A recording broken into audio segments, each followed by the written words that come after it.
द्राक्षाच्या दरात सुधारणा, मागणी वाढल्याने भुरट्या चोरांची द्राक्ष बागांवर नजर। हळदीच्या दरात मोठी वाढ, शेतकऱ्यांना दिलासा। कृषी मंत्री माणिकराव कोकाटे यांच्या अडचणीत भर। पणन मंत्र्यांनी मुंबईत घेतली मलेशियाच्या उपमुख्यमंत्र्यांची भेट। हापूसचे दर जास्त असल्याने मागणीत घट। 3 जिल्ह्यातून पीक विम्याचे 1,10,000 अर्ज रद्द। भंडारा बाजार समितीत उभारणार कृषी हब। वीज पुरवठा सुरळीत करा, स्वाभिमान शेतकरी संघटनेचा महावितरणाला इशारा। शेतकऱ्यांची वसुली थांबवा, अन्यथा संस्था पेटू। कृषी क्षेत्रासाठी AI आधारित तंत्रज्ञानासह सिंगल विंडो ॲप।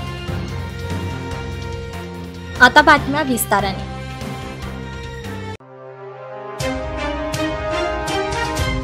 यंदा द्राक्षाच्या उत्पादनात 40% घट असून मागणी वाढल्याने दरात सुधारणा झाली आहे। अशा परिस्थितीत मध्यरात्री अंधाराचा फायदा घेऊन भुरट्या चोरांची नजर द्राक्ष बागांवर पडत आहे। त्यामुळे शेतकरी धास्तावले असून द्राक्ष बागा राखण्याची वेळ त्यांच्यावर आली आहे।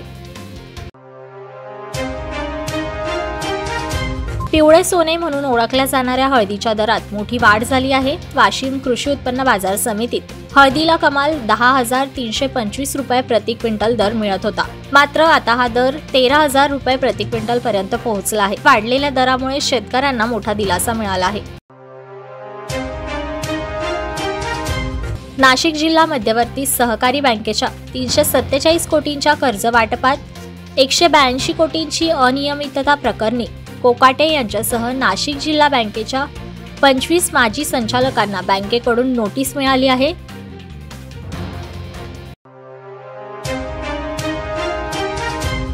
पणन मंत्री जयकुमार रावल यांनी मुंबईतील सह्याद्री अतिथीगृह येथे मलेशियाचे उपमुख्यमंत्री लियू चिन तोंग यांच्यासह शिष्टमंडळाची भेट घेतली। मलेशिया हा सेमीकंडक्टर उद्योगात जागतिक स्तरावर अग्रेसर आहे।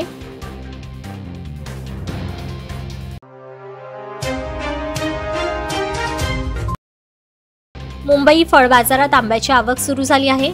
यामध्ये हापूस, बदाम आणि लालबाग आंब्याचा समावेश आहे। मात्र इतरांच्या तुलनेत हापूस आंब्याचे दर जास्त असल्याने ग्राहकांकडून मागणी कमी झाल्याचे दिसून येत आहे।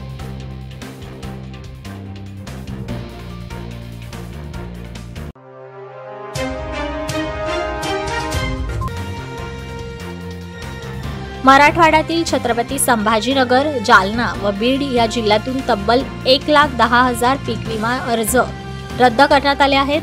पीक विमा कंपनीच्या वतीने कृषी विभागाकडे आलेल्या अहवालानुसार ही माहिती समोर आली आहे।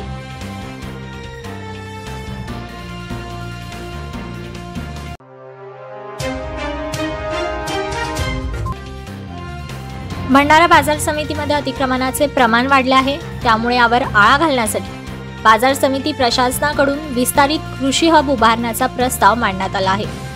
त्याकरिता 152,46,46,673 रुपयांचा आराखडा तयार करून तो मंजुरीसाठी पणन मंडळाकडे पाठवण्यात आला आहे।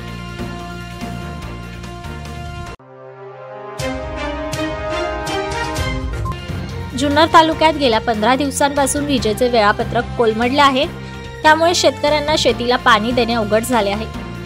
त्यामुळे वीज पुरवठा सुरळीत करा, अन्यथा आंदोलन करावे लागेल असा इशारा स्वाभिमानी शेतकरी संघटनेने महावितरणाला दिला आहे।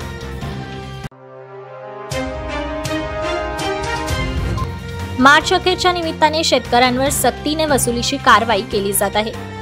ती तात्काळ थांबवावी, अन्यथा पूर्वीप्रमाणे संस्था पेटू, बँकांना टाळे ठोकू असा इशारा शेतकरी नेते रघुनाथ पाटील यांनी सरकारला दिला आहे।